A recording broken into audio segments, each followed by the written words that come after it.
Agora a gente vai fazer um jogo de mímica de filme. Você poderia explicar então a tirinha? Eu não entendi direito, não. Qual, a tirinha? Você falou no final aí do... Sim, ó. Ele tá aqui aumentando o fitness exclusivo dele. Por quê? Ele tá dando um sorvete que é dele, ou seja, ele tá diminuindo o seu recurso, né? Que vai afetar a sua reprodução diretamente. Ele está diminuindo o recurso dele para ceder para um outro indivíduo. É um ato de altruísmo biológico, não é isso? A definição que a gente tomou. Só que esse ato ele está aumentando a aptidão inclusiva dele. O que é a aptidão inclusiva? Não é apenas a sua aptidão, mas é a sua aptidão somada com a aptidão de seus parentes. Então, se ele aumentar a aptidão do irmão, ele acaba indiretamente aumentando a aptidão dele a partir da aptidão inclusiva. Por quê? Porque ele vai influenciar o pool gênico da população indiretamente a partir do irmão. O irmão vai passar os genes para a próxima geração e alguns desses genes são meus também. Sacou? Então vamos lá, vamos fazer uma mímica de filme aqui. Todo mundo é de mímica de filme, né? É porque esse filme é muito importante para a evolução do altruísmo, eu juro. Juro? Sério? Então vamos lá, deixa eu lembrar aqui quantas... Certo. 3 só. A primeira.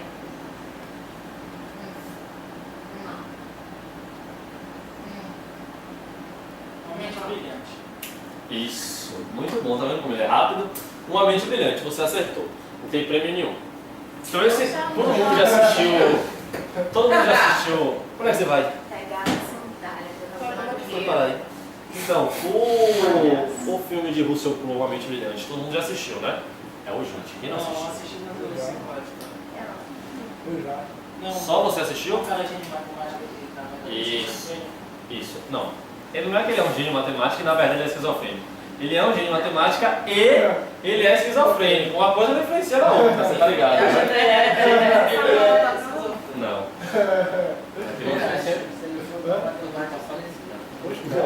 Pode ser por causa disso, né? É um filme muito antigo, de 98 ou mais, se eu não estou enganado. E alguém lembra qual era a área da matemática que o personagem do Russell Crowe trabalhava? É distribuição dos pontos, né? Comportamento dos pontos, alguma coisa assim. Mais ou menos, mas sim. Isso envolvia também. Russell Crowe no filme, ele faz o personagem... Deixa eu ver. Rapaz, ainda bem que eu não vim de bike, velho. Porra. Uma mente brilhante. Que uma mente brilhante, velho. Tô me sentindo um gênio agora, velho. Então, no filme, ele faz o personagem de John Nash. Esse aqui é o John Nash real na entrega do Oscar, porque o filme foi indicado, se eu não me engano, ele ganhou até alguns Oscars. E aí, John Nash, ele trabalhava com teoria dos jogos. Explica porque todo mundo tá acreditando. No filme? Todo mundo vai passar deixa Ah, eu não faço ideia qual foi isso. Não faço ideia. é uma história real. Mas enfim, é Hollywood, eles podem ser esse negócio da caneta, pode ter sido um detalhe. Então, o John Nash, ele trabalhava com teoria dos jogos. Ele não criou a teoria dos jogos, a teoria dos jogos é anterior. Mas, no filme ele trabalhava. E se vocês lembrarem das cenas clássicas dele escrevendo no vidro, se tinha um número, era muito, né? Normalmente era um bocado de letra, com os traços, umas coisas diferentes, assim. A gente vai ver por quê. A teoria dos jogos é assim. A teoria dos jogos, ela é o estudo de modelos matemáticos de conflito e cooperação entre tomadores de decisão inteligentes e racionais. Basicamente, é uma teoria para responder como é que tomadores de decisão inteligentes e racionais vão lidar em situações de cooperação e de conflito. É isso que a teoria dos jogos faz. Ela é utilizada na economia, na biologia, na matemática, enfim, tem uma ampla aplicação essa teoria. E como é que eles fazem isso? Basicamente, é como se fosse uma ideia de jogo de xadrez, certo? Só que é um jogo de xadrez com, lembrando, é um modelo matemático, né, gente? Se é um modelo matemático, a tendência é o quê? Que ele seja, as pessoas tentem que ele seja o mais simples o possível. Nossa, vendo você beber essa água, eu me lembrei da água, tô morrendo de sede. Tô quase abrindo. O que é esse copo aqui? Eu dava torneira mesmo, eu tô morrendo de sede. Velho, enche ali pra você, velho. Enche ali. Você enche pra mim? Obrigado. Que lá falou comigo, né? Enche lá. Aí você para aqui. Cooperação. Na verdade eu fui o defecto. Aí eu. Ela foi rápida. Obrigado, Lua. Na verdade foi toda uma manipulação pra você lá. Eu ia beber ela também.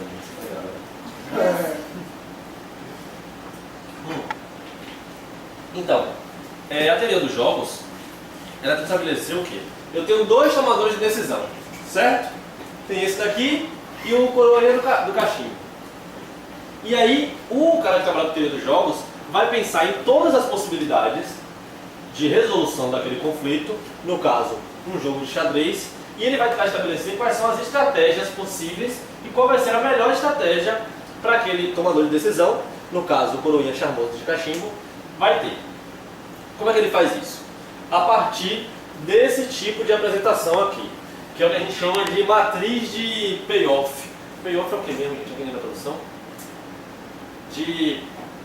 Não é pagamento, mas é uma coisa tipo pagamento. A matriz, vamos chamar de matriz de custo, certo?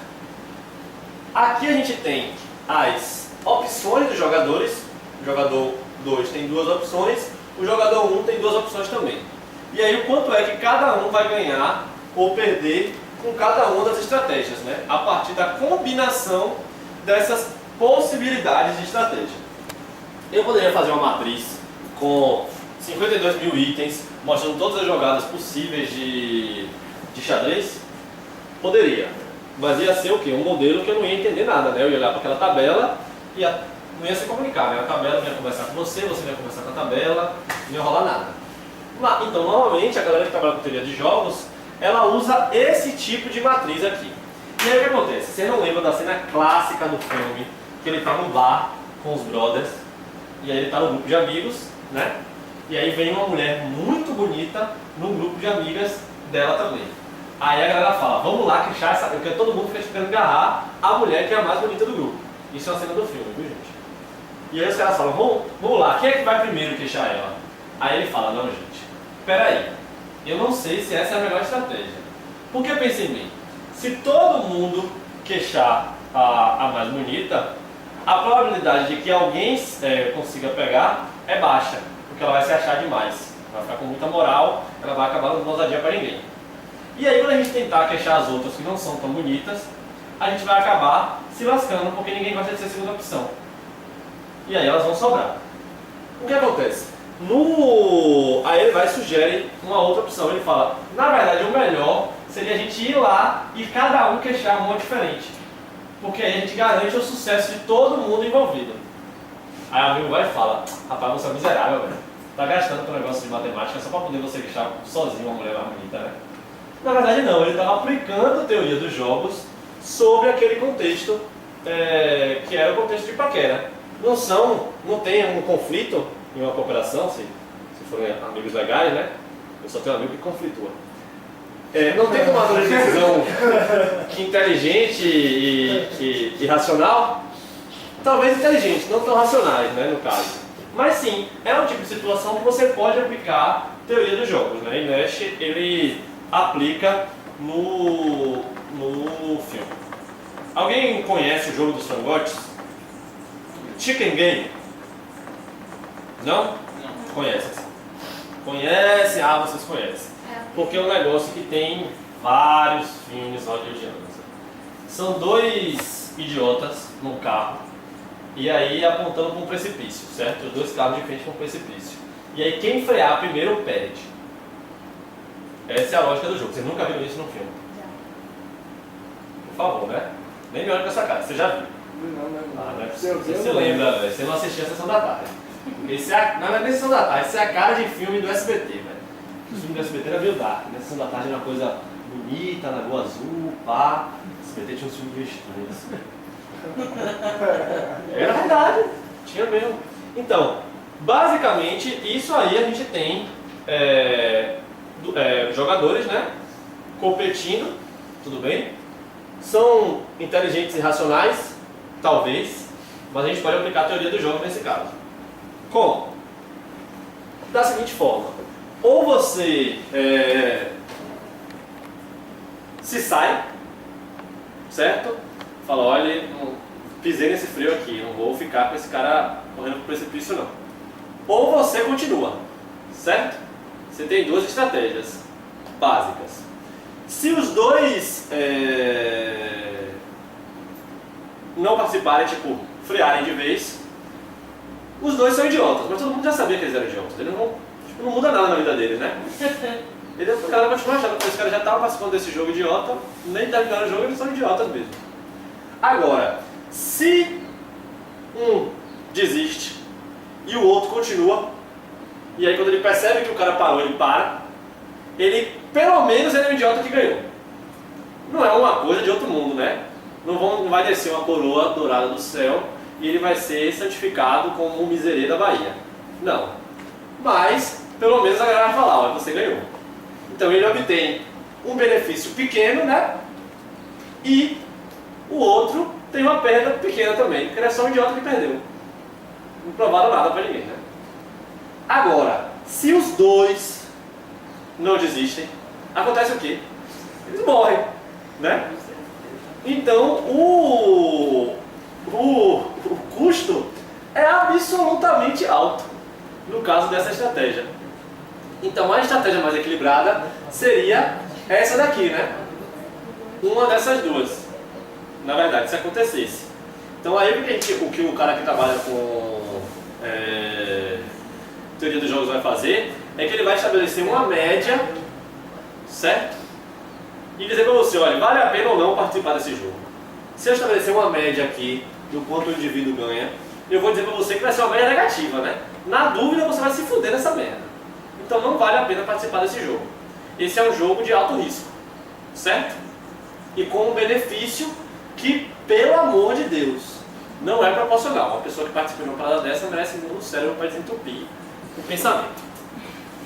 Mas vocês entenderam qual é a lógica da teoria dos jogos, não é mesmo?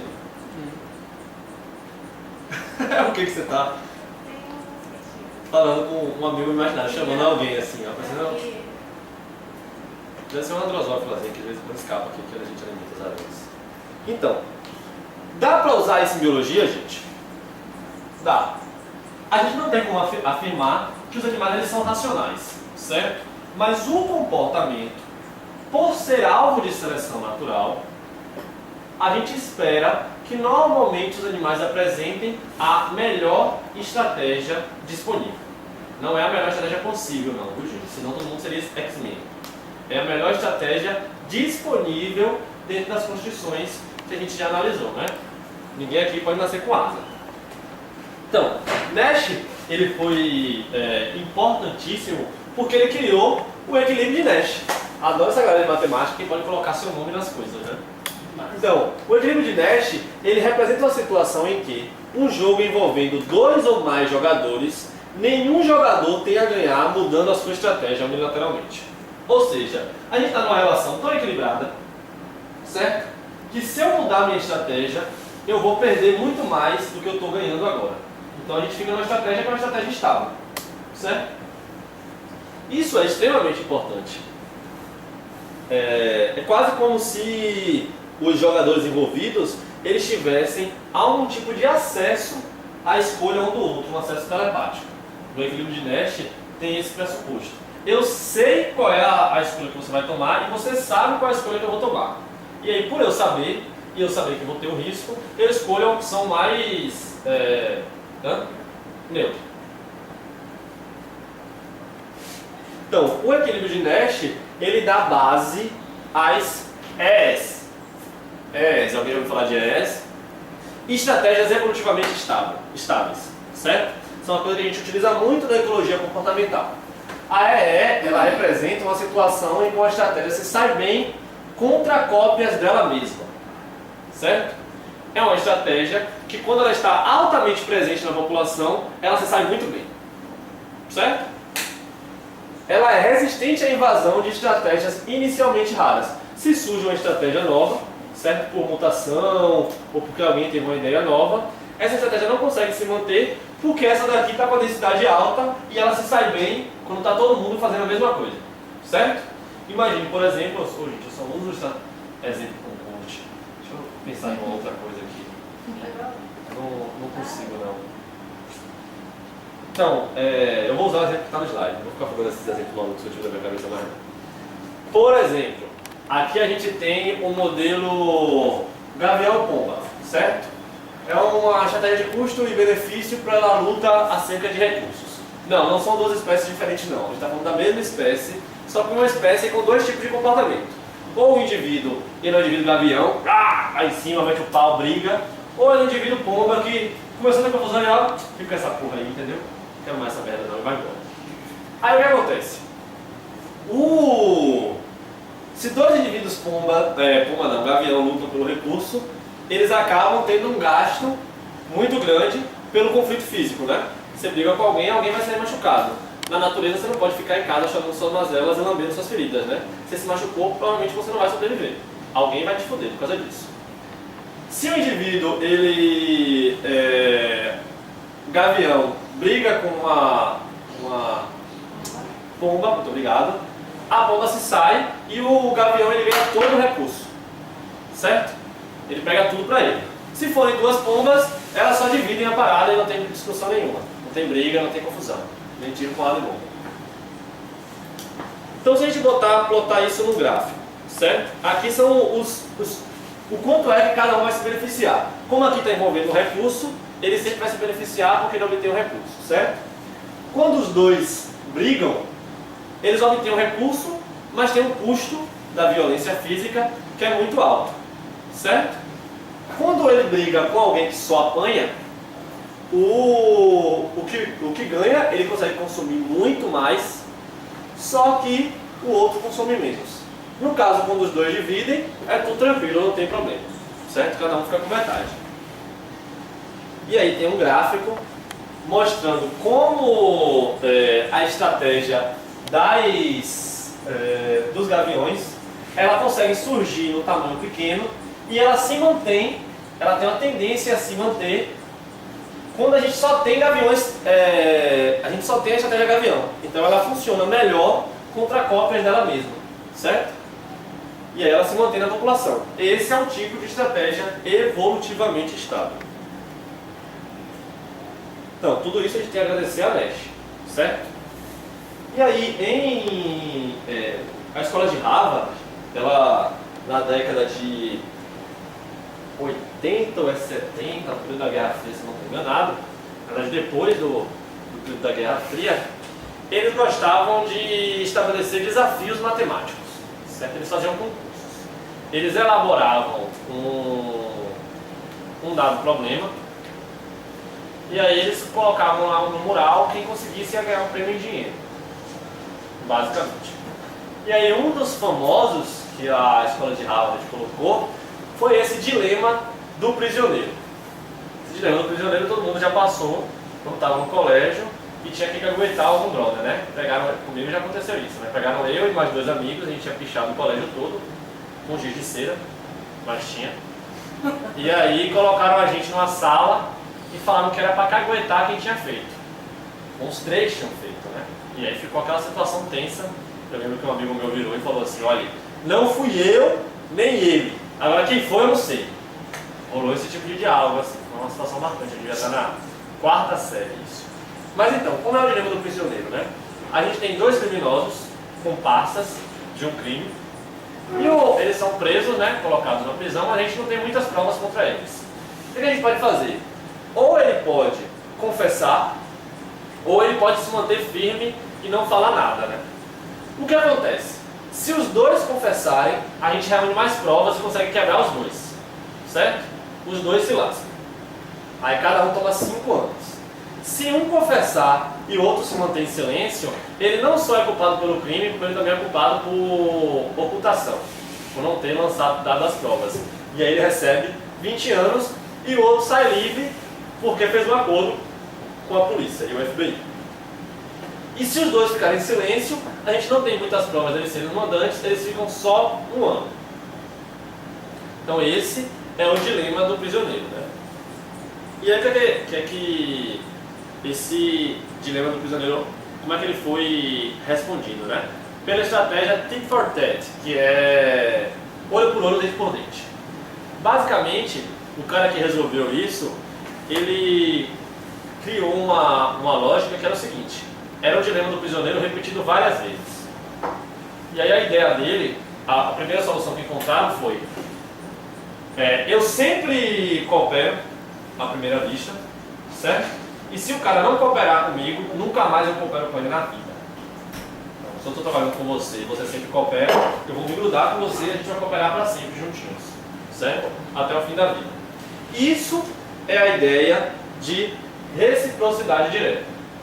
Você sempre coopera. Se o indivíduo ele não cooperar com você, você se sai, certo? Essa é uma das maneiras que a gente tem para evolução de socialidade, a ideia de reciprocidade direta. Eu sempre coopero com quem coopera comigo.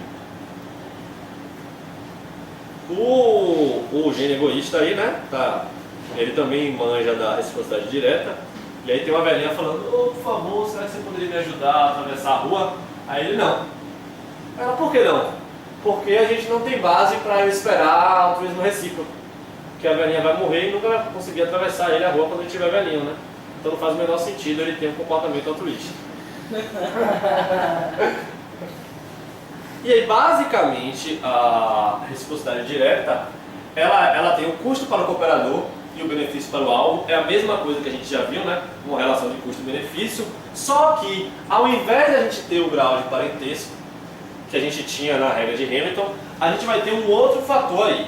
Esse fator vai ser a probabilidade, vai ser um fator probabilístico, que vai ser a chance de um novo encontro entre os mesmos indivíduos envolvidos. Ou seja, a chance que eu vou ter desse cara aqui ter a oportunidade de ser altruísta comigo como eu fui altruísta com ele. Quanto maior a probabilidade, maior a chance de eu ter um altruísmo alto com você, né? E aí, nesse caso, a gente vai ter mais a tendência de altruísmo moderado, né? Porque eu não posso me matar por você, porque senão você vai se matar para mim. Não faz sentido. A ideia de reciprocidade direta, ela expressa casos de altruísmo mais moderado. E ela tem uma limitação muito forte. Alguém sabe qual é? Lembra da teoria dos jogos? A teoria dos jogos ela fala sobre sistemas de competição ou cooperação entre o quê? Entre indivíduos racionais e inteligentes. Nem todos os animais têm esse nível de inteligência para lembrar quem foi que ajudou, quem sacaneou ele. Um peixe, por exemplo. O peixe quase não tem memória recente. Você deu uma porrada no peixe e nunca mais ele vai lembrar quem foi que bateu nele. Ele foi, ajudou você, né? Pensa naquele peixezinho de Procurando Nemo, qual é o nome dela? Dolly ou Dory? Dory. Agora eu confirmar nela para ela ter um apelido desse desenho. Não, Então, não tem nada a ver como é a animação com da Disney? desse desenho. Não, mas pelo amor de Deus, mas desenho. Pra mim, desenho é uma categoria de filme. E tudo da Disney. Então, pra gente ter reciprocidade direta, a gente tem que ter animais com um certo grau de capacidade cognitiva. Certo? Então não tem como, por exemplo, utilizar a reciprocidade direta para explicar a evolução de altruísmo em insetos. Funciona mais para mamíferos. Uma outra forma de evolução de altruísmo que eu acho bala é a reciprocidade indireta. O que é isso? Eu ajudo você, certo? Mas eu não estou ajudando você esperando que você me ajude. Eu ajudo você porque eu sei que ajudando você, alguém vai me ajudar. Por quê? Porque a gente tem um fator de fama. Eu vou e ajudo você, né? Esse chimpanzé é fato. Tem vários trabalhos com isso. O chimpanzé ele prefere ser legal com o outro chimpanzé na frente dos outros. Tem humanos também. Então ele faz aquele ato assim, tipo, pega o outro macaco do precipício, assim, puxa e olha pros outros, tipo, valeu galera, eu sou legal. Eu sou legal. Essa é a reciprocidade indireta. Diferente da reciprocidade direta, que requer que o outro animal eles tem uma probabilidade de encontro, etc. Aqui pouco importa esse filho da puta, sacou? Dá até uma porrada nele pra ele cair no penhasco depois. O que importa é a galera saber que eu sou legal. Basicamente. E aí, lembrando daquela... isso aqui é uma outra forma, só pra gente comparar, né? Então, o que a gente pode ter? A gente pode ter a reciprocidade direta aqui, certo? Que esse é o caso. A gente pode ter uma reciprocidade indireta, porque eu ajudar você faz com que você pense, porra, me ajudaram, eu preciso ajudar os outros também. E aí essa é o tipo de reciprocidade indireta, que meu comportamento com você afeta como você vai se comportar com os outros. Ou eu posso ter o caso da reciprocidade indireta, que é a questão de que, por eu ter ajudado você, outra pessoa vai e me ajuda também, certo? Normalmente o que funciona, que é em sociedade de primatas, é a fofoca, que é alguém viu eu sendo legal com o outro, aí ele fala, pô, você viu como você que é legal? Rapaz, você ficou sabendo que você quem salvou a pessoa lá de 32 cachorros do mato? Rapaz, eu sou aquele fenômeno da zona alienígena, e etc. Isso acontece muito em grupo de primata, né? Eles trocam muita informação, tem muita fofoca, e essas informações acabam sendo passadas, né? Quem é que ajuda, quem é que não ajuda, quem é que merece levar uma soma da galera, esse tipo de coisa. E aí a fórmula, mantendo aquela questão de custo-benefício, o que a gente vai ter agora é a probabilidade de fama. O quanto aquele ato ele vai ser capaz de aumentar a minha reputação com o grupo social que eu estou inserido. Então, diferente da... Primeiro a gente falou, mostrando como o grau de parentesco ele pode ser uma ancoragem para a evolução do altruísmo. Depois a gente falou como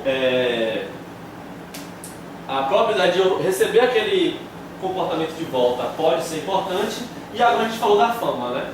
Como é que minha reputação interfere. E outra forma é a questão da reciprocidade em rede. Você lembra que a gente falou de como um egoísta dentro de um grupo de altruístas pode colapsar o grupo de altruístas? Que se surgir um mutante, ele tem todo o benefício e nenhum custo, né? Todo o poder, nenhuma responsabilidade. Então ele vai se sair melhor dentro do grupo. Uma das formas disso não acontecer envolve a questão da reciprocidade em rede.